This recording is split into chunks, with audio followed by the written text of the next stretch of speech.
Welcome to the Fear and Greed Afternoon Report for Monday, the 31st of October, 2022. I'm Sean Aylmer. Every afternoon, we've got the 5 stories that happened today that you need to know about. Let's jump into it. Story number 1, the S&P ASX 200 finished up 1.2% to 6,863 points. It started strong, lost ground, then surged in the final few minutes. Discretionary retailers and tech stocks led the way, following the strong weekend on Wall Street. Telcos and healthcare stocks also did well. Those 4 categories, discretionary retail, tech stocks, telcos and healthcare, are considered growth stocks and more defensive. So maybe that gives some insight into what investors were thinking about today. CSL led the way on the bourse today, up 2.3%, whilst Commonwealth Bank of Australia, National Australia Bank and ANZ all jumped around 1.4%. Wesfarmers rose more than 3%, Macquarie Group rose nearly 2%, and Telstra finished more than 1.5% higher. The top performer on the day was Home Consortium, up 8%, while the worst was Next NDC, down more than 5%.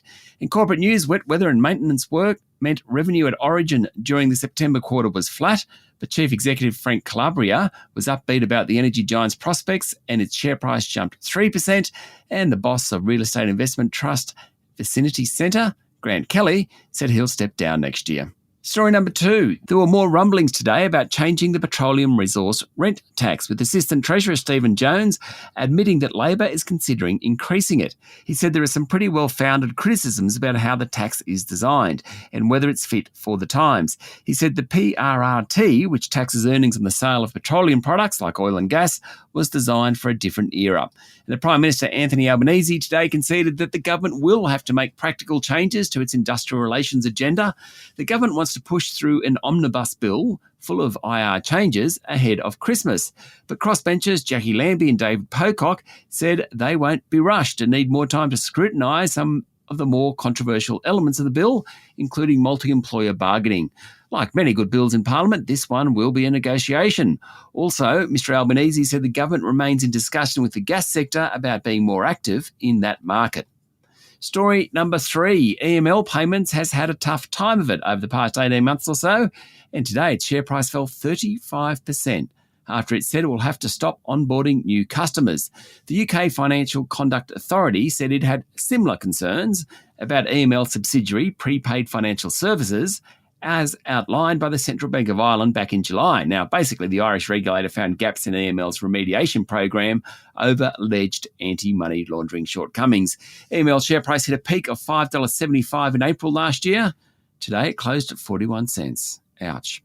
Story number 4, Qantas's annual general meeting is on Friday, with one proxy firm coming out today recommending voting against CEO Alan Joyce's pay. ISS, one of the 3 major proxy firms, said while it approved of the CEO's participation in the long-term bonus scheme, it recommended shareholders vote against his involvement in a shorter-term executive retention scheme, as the performance targets may not be sufficiently challenging. According to the Financial Review, Mr Joyce's entitlement under the program is about 700,000 shares, worth about $4 million. And story number 5, Brazil's left-wing candidate has won the national election, defeating the far right-wing strongman Jair Bolsonaro. US President Joe Biden and Prime Minister Anthony Albanese were quick to congratulate Luiz Inácio Lula da Silva, the new leader of the world's 12th largest economy. He apparently won the runoff election 50.8% to 49.2%.